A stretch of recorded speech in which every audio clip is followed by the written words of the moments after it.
शहर आई देहाती बहू। हाल ही में रोहन की शादी निर्मला नाम की लड़की से हुई थी। निर्मला गांव की लड़की थी। रोहन के पिता और निर्मला के पिता दोनों बचपन के दोस्त थे। उन्होंने बचपन में ही एक दूसरे से वादा कर लिया था कि दोनों बच्चों के बड़े होते ही उनकी शादी करवा देंगे। इसलिए वादे के अनुसार रोहन के पिता निर्मला को अपनी बहू बनाकर घर ले आते हैं। निर्मला अपने साथ अपनी गाय भी लेकर आ जाती है और उसे घर के आंगन में बांध देती है। अरे ये क्या माँ, भाभी तो गाय भी लेकर आई है हमारे घर में। अभी घर में गाय बंधी देखकर आस पड़ोस के लोग तो हमारा मजाक उड़ाएंगे ना। हाँ बेटा, तू ठीक कहती है, लेकिन क्या करूं मैं, तू तो जानती है तेरे पिता किसी की नहीं सुनते। अरे ये क्या निर्मला, तुम अपने साथ गाय क्यों लेकर आई हो? आपके शहर में पैकेट वाला मिलावटी दूध मिलता है ना, लेकिन मुझे तो रोज ताजा दूध पीने की आदत है। गाय लाकर मैंने ना बहुत अच्छा किया है। अब हम सब रोज ना गाय का ताजा ताजा दूध पियेंगे। अरे ये सब तो ठीक है, लेकिन तुम ध्यान रखना कि तुम्हारी गाय की वजह से आस पड़ोस के लोगों को कोई तकलीफ ना हो। हाँ, मैं सब देख लूंगी, आप चिंता ना करें।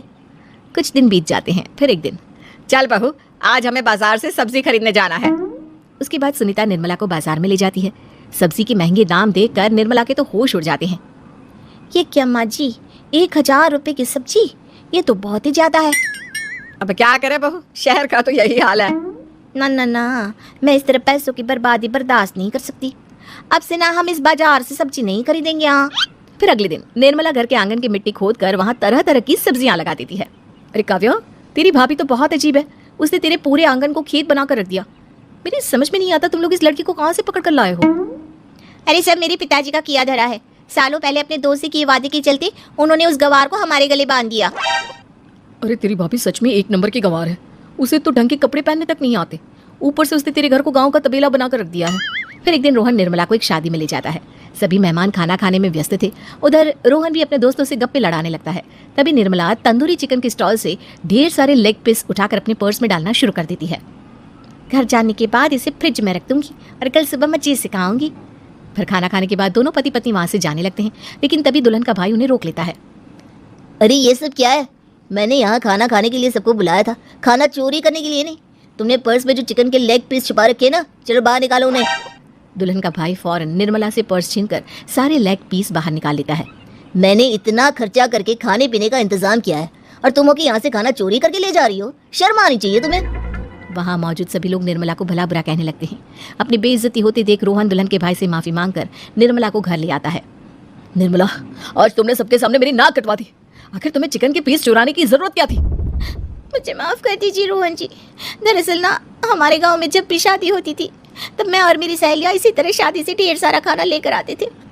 मुझे नहीं पता था कि मेरी इस गलती से आपकी इतनी बेइज्जती हो जाएगी। मुझे माफ कर दीजिए, आज के बाद ऐसी गलती कभी ना करेंगे। इस तरह कुछ दिन बीत जाते हैं। फिर एक दिन रोहन उदास होकर घर लौटता है। रोहन के कपड़े बुरी तरह फटे हुए थे। अरे बेटा, ये सब क्या है? किसी के साथ मारा पीटी हो गई है क्या? नहीं माँ, आज हमारी जिंदगी का सबसे बुरा दिन है। म्युनिसिपालिटी वालों ने हमारी दुकान तोड़ दी। आज से हमारी आमदनी पूरी तरह बंद हो गई। हे भगवान, हमने तो किस्त पर ढेर सारा सामान ले रखा है। अब हम सारे सामान की किस्त कैसे चुकाएंगे? मेरी तो सोचने समझने की शक्ति ही खत्म हो गई। पता नहीं आगे हमें और कितनी मुसीबत झेलनी पड़ेगी। आप सबको ना चिंता करने की जरूरत ना है, मैं सब ठीक कर दूंगी। तो कहना क्या चाहती है बहू? हम ना बोल कर नहीं बल्कि करके दिखाएंगे। हाँ। उसके बाद निर्मला अपने पिता को फोन करके गांव से 5 गाय मंगवा लेती है और फिर अगले दिन निर्मला सभी गायों का दूध निकालकर बड़े बर्तन में भर लेती है। तुम ये सब क्या कर रही हो निर्मला? मेरी तो कुछ समझ में नहीं आ रहा। हम ना इन गायों का दूध बेचने जा रहे हैं। उसके बाद हमारी पैसों की समस्या खत्म हो जाएगी। हे भगवान, बस यही दिन देखना बाकी रह गया था। भाभी दूध वाली बनकर दूध बेचेंगी तो मोहल्ले में इज्जत क्या रहेगी हमारी? सभी लोग हमें तरह तरह के ताने मारेंगे। आप ना ऐसी बेकार की बातें ना करो काव्या जी। जब जेब का पैसा और पेट की रोटी छिन जाती है तो इंसान पहले अपने और अपने परिवार के बारे में सोचता है। और वैसे भी जिस काम से हमारा घर चले उसकी कभी ना बुराई नहीं करनी चाहिए। फिर निर्मला दूध के 2 बड़े बर्तन साइकिल के दोनों तरफ लटकाकर मोहल्ले में घूमने लगती है। दूध ले लो, दूध, गाय का ताजा ताजा दूध ले लो, बिना मिलावट का शुद्ध दूध ले लो। चलो चलो आओ भाई, जल्दी ले लो। तभी निर्मला के पास कुछ औरतें आती हैं। अरे तुम तो सुनीता की बहू हो ना, तुम इस तरह सड़क पर दूध क्यों बेच रही हो? देखिए, मैंने ना अभी गाय का ताजा दूध निकाला है। आप सब तो रोज पैकेट का दूध पीती हो, आज गाय का ताजा दूध पी कर देखिए, इसकी ना बात ही कुछ और है। हाँ बहू, मुझे तुम्हारी बात समझ में आ गई। लाओ, मुझे 2 लीटर दूध दे दो। उस औरत की देखा देखी बाकी औरतें भी निर्मला से दूध खरीदना शुरू कर देती है।